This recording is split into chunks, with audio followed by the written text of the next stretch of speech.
और अब आपको सीधे लिए चलते हैं जयपुर में पीसीसी कार्यालय, जहां पर हमारे संवाददाता दशरथ सिंह अधिक जानकारी के साथ लाइव जुड़ गए हैं मीडिया सेंटर से।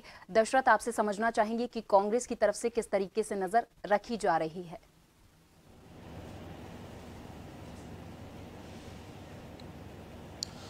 देखिए, निश्चित तौर पे राजस्थान में लोकसभा चुनाव के फर्स्ट पेज में 12 सीटों को लेकर जो वोटिंग है वो लगातार जारी है। 6 बजे तक ये वोटिंग हो रही है और खास तौर पे कांग्रेस के लिहाज से अगर बात करें तो कांग्रेस की तरफ से 2 सेंटर जयपुर में रखे गए। पहला एक सेंटर कांग्रेस वॉर रूम, दूसरा सेंटर पीसीसी मुख्यालय में कंट्रोल रूम।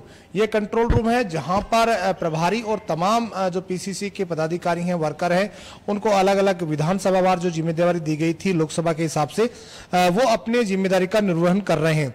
यहाँ के जो इंचार्ज हैं कंट्रोल रूम के, मुमताज मसीद साहब से, उनसे भी बातचीत करने की हम कोशिश करेंगे कि ओवरऑल अगर आज के दिन की अगर बात करें तो आज के दिन में किस प्रकार का फीडबैक उनको अलग अलग लोकसभा क्षेत्रों से मिला है और जहां ईवीएम की खराबी आई या दूसरी तकनीकी खराबी आई उसको लेकर किस प्रकार वर्क किया गया। मसीद साहब, दिन भर की अगर बात करें तो 12 सीटों पर आज इलेक्शन हो रहे हैं, जिसमें 10 कांग्रेस के उम्मीदवार हैं और 2 गठबंधन के उम्मीदवार हैं, माकपा और आपके आरएलपी।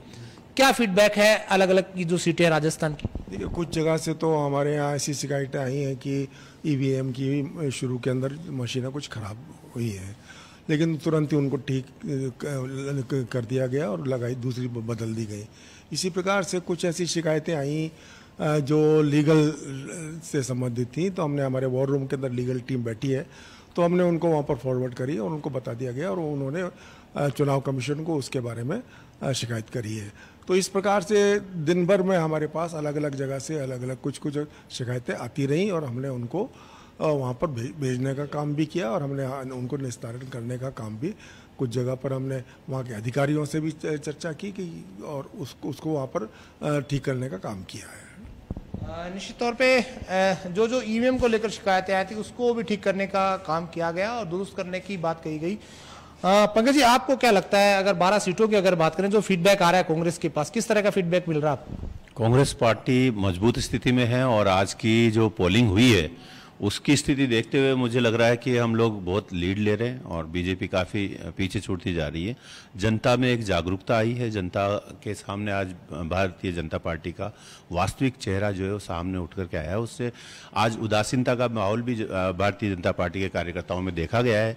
पोलिंग पार्टीज हमारी जितनी भी, हम लोग कंट्रोल रूम के माध्यम से हर पोलिंग बूथ पर हम टच में थे, दिन भर हम लोग उनके संपर्क में हम भी रहे, कुछ वो लोग भी हमसे कांटेक्ट करते रहे और निरंतरता से हम लोग जानकारी लेते रहे। तो उससे पता चलता है कि हमारे लोग तो काफ़ी जागरूक थे मतदान करने में और उनके लोगों में काफ़ी सुस्ती और निराशा का भाव था। इससे पता चलता है कि हम लोग काफ़ी लीड लेने जा रहे हैं। निश्चित तौर पे ये दावा कांग्रेस की तरफ से किया गया है।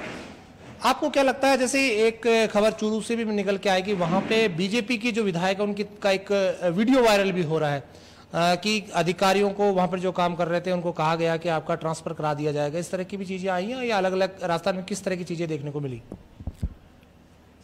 नहीं, ये चूरू से जो बात आ रही है वो भी अपनी जगह सही है और सरकार कैसे काम कर रही है वो एक वीडियो वायरल हुआ है। मुख्यमंत्री लोगों को सौगंध दिला रहे हैं कि रुको, बात तो सुनो, और किस तरह की धार्मिक अपील कर रहे हैं, ये इनकी कमजोरी को जाहिर करता है। और अब वो माहौल नहीं रहेगा, ये चाहे नारे कुछ भी लगा ले में, 400 लगा ले में, पूरी 543 का लगा ले में, लेकिन जनता समझ चुकी है और नौजवान भी समझ चुका है कि महंगाई के लिए और बेरोजगारी के लिए एक बात नहीं करी जा रही है, न घोषणा पत्र में न कोई सार्वजनिक सभाओं में। और कांग्रेस ने तो स्पष्ट अपना मंतव्य सामने रख दिया कि जो सीटें हैं उनको कैलेंडर के हिसाब से भर्ती करेंगे और पूरा देश, किसानों को और महिलाओं को और सबको साथ लेके पूरा विजन सामने है। एक अलग सवाल भी रहेगा मसीह साहब, एक बड़ा सवाल है कि पोलिंग परसेंटेज की अगर बात करें तो अभी कुछ ज्यादा नहीं हुआ, हालांकि 1 घंटे का वक्त शेष है, पौन घंटा बचा है। इसको लेकर आप क्या फीडबैक मानते हो? पोलिंग परसेंटेज अगर कम रहता है तो किस पार्टी के पक्ष में, ज्यादा होता तो किसके पक्ष में जाता है? आज एक बात देखी गई, हमेशा हम देखते हैं कि भारतीय जनता पार्टी की जो आरएसएस टीम है वो बहुत ज़्यादा सक्रिय रहती है। अब की बार ये देखने में आ रहा है कि किसी भी पोलिंग बूथ के ऊपर हम देख रहे हैं कि भारतीय जनता पार्टी की जो आरएसएस की टीम है, आरएसएस के लोग कहीं नज़र नहीं आ रहे। ये एक बहुत बड़ा बदलाव हमारे को नज़र आ रहा है। तो ऐसा लगता है कि शायद इनके अंदर आपस के अंदर फ्रैक्शन पैदा हो गया है, या मोदी जी से उनके का मोहभंग हो चुका है, या क्या बात है, ये अभी तक हमारे को तो समझ में आ नहीं रहा है। और पोलिंग सबसे ज़्यादा कराने का काम यही कार्यकर्ता इनके करते हैं, और इसका मैं समझता हूँ कि इसका फायदा जो है कांग्रेस को ही मिलने वाला है। निश्चित तौर पे जैसा बता रहे हैं कि पार्टी को फायदा होगा, इस तरह की बात कही है कि पोलिंग परसेंटेज अगर कम हुआ है तो मुमताज नसीर साहब का कहना है कि इसका फायदा कांग्रेस को मिलेगा। बहरहाल ये पता 4 जून को लगेगा कि किस पार्टी को नुकसान होगा, किस पार्टी को फायदा होगा। लेकिन पौन घंटे 1 घंटे का वक्त है।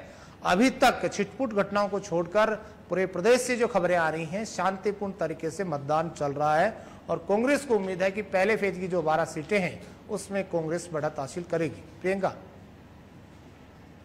बहुत बहुत धन्यवाद दशरथ इस तमाम जानकारी के लिए। आप हमारे साथ जुड़े और तमाम